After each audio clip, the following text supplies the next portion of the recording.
मध्य रेल्वेच्या खोळंब्याची ही बातमी आहे। मध्य रेल्वेवरच्या कसारा ते टिटवाळा स्थानकादरम्यान वाहतूक सेवा ही ठप्प झाली आहे। मध्यरात्री 12:30च्या सुमारास ओव्हरहेड वायरची देखभाल करणारी व्हॅन कसारा उंबरमाळी स्थानकादरम्यान रुळावरून घसरली। सकाळी कामासाठी स्थानकावर आलेल्या प्रवाशांना या खोळंब्याचा सर्वाधिक फटका बसला। एकही लोकल न सुटल्यानं कसारा आणि वाशिंद स्थानकावर प्रवाशांच्या संतापाचा उद्रेक झाला आणि रुळावर उतरून प्रवाशांनी रेल्वे प्रशासनाचा निषेध नोंदवलाय। मध्य रेल्वेच्या खोळंब्याचा फटका लांब पल्ल्याच्या अनेक गाड्यांना बसला असून मुंबईच्या दिशेने येणाऱ्या अनेक मेल एक्सप्रेसमध्ये इगतपुरी आणि नाशिक स्थानकावर रोखण्यात आलेले आहे।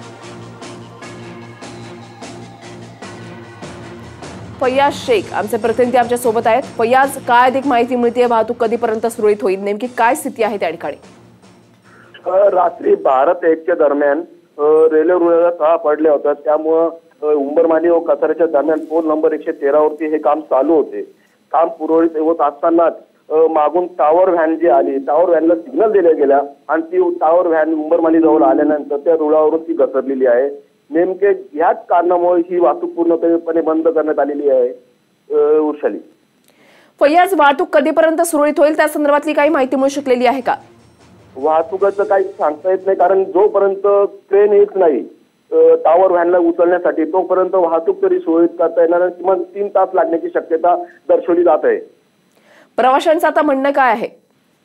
प्रवाशांचं म्हणणं आहे ते सकाळी जे नोकर वर्ग जे प्रवासी आहेत ते सकाळी आपल्या कामावरती जाताना त्यांना हा त्रास सहन करावा लागत आहे, कारण ही एक दिवसाची घटना नाहीये, हे नेहमी असं घडत असते। कुठंतरी रेल्वे प्रशासन याकडे दुर्लक्ष करत आहे किंवा रेल्वे प्रशासनाच्या चुकीमुळे अशा घटना घडत असल्याचं प्रवासी सांगत आहेत।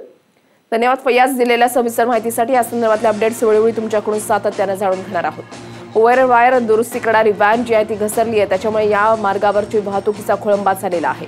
कसारा ते टिटवाळा लोकल वाहतूक ही ठप्प झालेली आहे।